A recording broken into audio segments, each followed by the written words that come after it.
Day out. I'm excited about that. Well, my story starts probably back, when I was a kid, just getting my license and was able to decide to be a donor. So as soon as I could get that little symbol on my license, I did so. But I never really thought about living donorship, and I don't know why. I think in the back of my mind, I think it was something I thought was unobtainable, unless it was like a very close family member. I didn't think that it was even feasible for me to do so. But a little over a year ago, my mother-in-law started having kidney failure, and in return, she was doing dialysis 3 times a week, every other day, and it was 4+ hours every one of those visits. And I watched this vibrant, social, and active woman all of a sudden have to restructure her life around these appointments. And I think what really hit home for my husband and I is our son just moved to South Carolina, and we realized that my mother-in-law was not probably going to ever be able to go down and visit her grandson. And if they had grandchildren, probably would never be able to go down there because it would have been so difficult to make a trip like that and be back in time for an appointment or even set up appointments down there.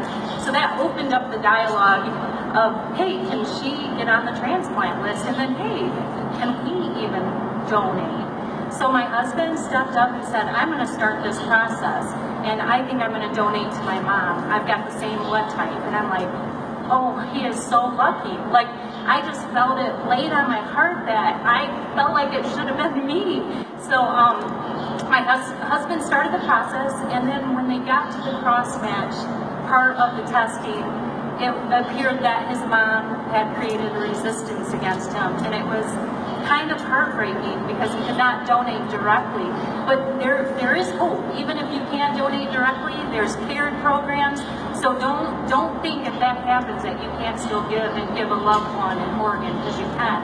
But I wanted to say, let me do it. I feel like I can do this. And while he was going through it, I ordered me a blood test kit from the mail. I'm like, I want to see what my blood type is. Maybe I'm a man, I have the same blood type. So I did what I needed to do, started the whole process, and come to find out, I got a call from Amy Miller. She said, hey, you are a match. And I had to ask her again, what do you mean? Does that mean I can give a kidney to my mother-in-law? And she goes, yes. And I cried on that phone call. I was so excited. And she let me call my mother-in-law. My mother-in-law didn't even know I was doing this. And I called her and I said, we found you a kidney, and it's me, So on December 15th, 2016, I was able to give my mother-in-law her quality of life back. And that woman is running all over, doing what she does best. Just, being with her sisters, taking trips, going to Tennessee to see her in-laws, and we're planning a trip to go down and see my son. The biggest thing that is a takeaway for this is I think we need to open that dialogue that if you've got that donor, on your license, you can go a step further. You can be a living donor. You don't need 2 kidneys, man. You don't need your whole liver.